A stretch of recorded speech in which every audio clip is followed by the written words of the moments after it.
Hi everyone and welcome to an innovation coffee break where I would like to present to you an exciting virtual environment for simulation and integration purposes together with our partners AWS and Elektrobit. My name is Fabian Bronner. I'm working at dSPACE as a business developer with a focus on software-in-the-loop testing, and this is the dSPACE World Conference 2023. So let's walk inside so that I can show you what we have. Today's electronic architectures consist of different types of components. So we have high-performance computers, zonal ECUs, edge ECUs, but also all the sensors, actuators, cabling and wiring. All of this represents the hardware layer of the vehicle, which is the foundation for a lot of complex software, which enables features for the drivers and passengers that's ranging from autonomous driving capabilities to in-vehicle infotainment, but also includes drivetrain and body functionality. So we have a lot of complex software that we want to test, update and extend frequently. We want to create a fully virtual environment that developers, integrators and testers can utilize to check if the software is working as expected. And this without depending on the target hardware, which is typically hard to scale. So, fully virtual environment. We identified 5 challenges that we have to address to create this virtual environment. First, we need to virtualize high-performance computers. Then we need to virtualize zonal and edge ECUs. We need to ensure connection between all of them in the virtual environment. We want to bring in the human-machine interface that we have later on in the vehicle. And, of course, we have to ensure scalability of all of this. For the first topic, like virtualizing high-performance computers, I would like to welcome our partner AWS, who has a very interesting approach to virtualizing HPC. Thanks, Fabian. And hi, everyone. I'm Luke Harvey, Principal Partner Solution Architect for our automotive partners at Amazon Web Services. I'm happy to be here today at dSPACE World Conference to share this demo that we've worked on together with our strong partners, dSPACE and Elektrobit. As Fabian mentioned, high-performance computers in automotive systems are bringing a lot of additional software complexity. One of the interesting things about AWS is, as a cloud leader, we actually have developed a processor system called Graviton. Graviton is an ARM-based system. It's a SoC that was developed by AWS to be 40% more cost performant than the leading other EC2 instance types. The interesting thing about Graviton processors is it's using the same ARM architecture, the same instruction set architecture that's used in these embedded HPC systems. Our customers working with us have kind of discovered that they can deploy embedded software solutions to these ARM-based instances in the cloud and leverage our Graviton instances to run the software that's being used in their vehicle, also in the cloud.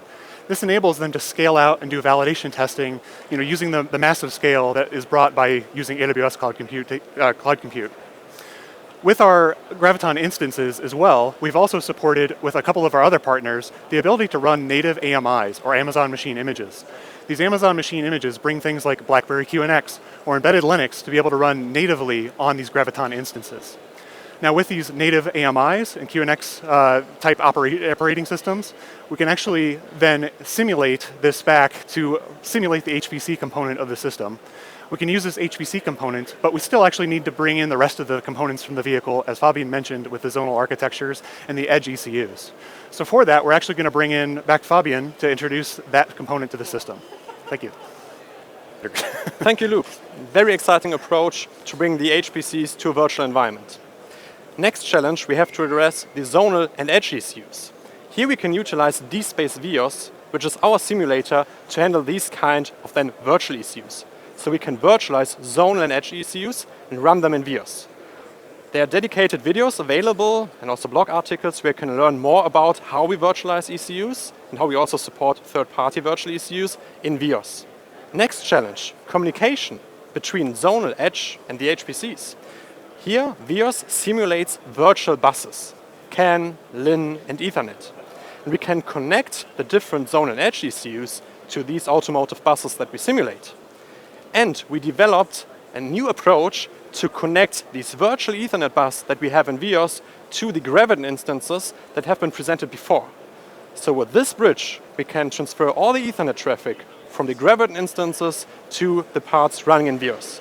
So you can reuse your production communication stacks that are building on top of Ethernet in the virtual environment. You will see this later in the demo as well. The fourth challenge is human-machine interfaces. So actually, we would like to interact with our simulation system from a passenger or driver's perspective. So for this, we need to bring in human-machine interface that we would later see in the vehicle. And once again, I would like to hand over to AWS, who also provides a very interesting approach to bring the human-machine interface to the simulation. Thanks, Fabian.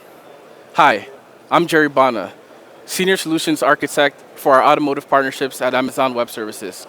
As you may know, developing automotive embedded solutions, including in-vehicle infotainment systems, can be challenging, mostly due to long lead times on manufacturing parts, as well as limited access to test devices. At Amazon Web Services, we are working closely with partners such as dSPACE and Elektrobit to enable early development support in the cloud for usability and integration test cases. In this demo, we are showcasing an Android automotive operating system deployed onto a Graviton instance. I will now pass it over to Fabian to introduce the rest of the demo. Thank you. Thank you, Jerry.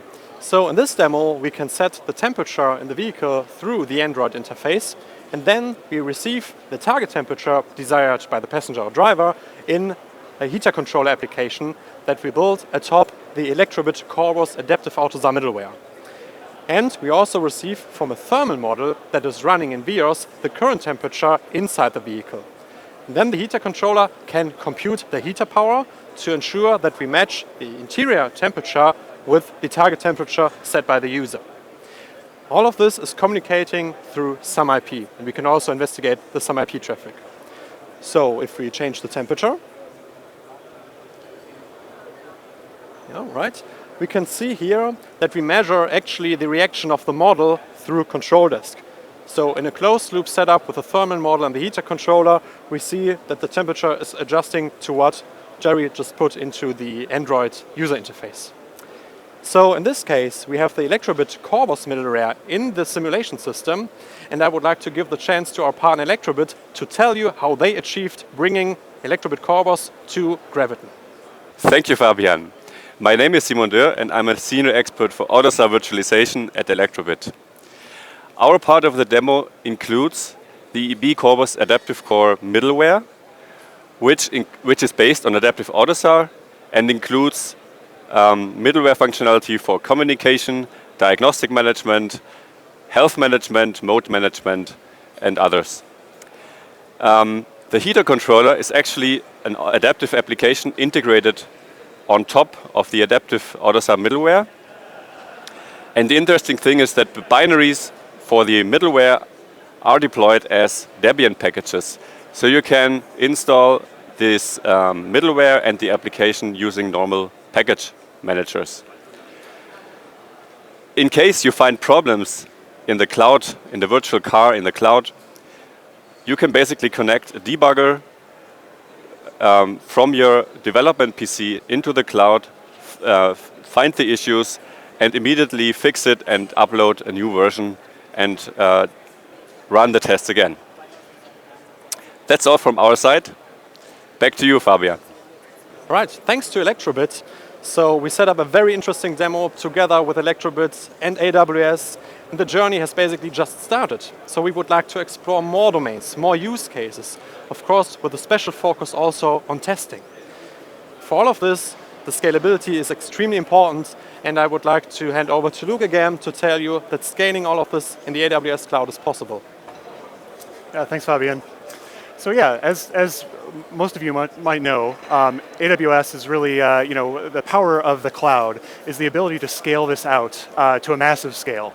So the nice thing about this solution, and this demonstration in particular, is we can automate this. We can create infrastructure as code to automate this deployment, and then simply with a few clicks of a mouse or the keyboard, you can actually deploy and scale this up to thousands or even millions of deployments of this solution, and then validate and test at that scale.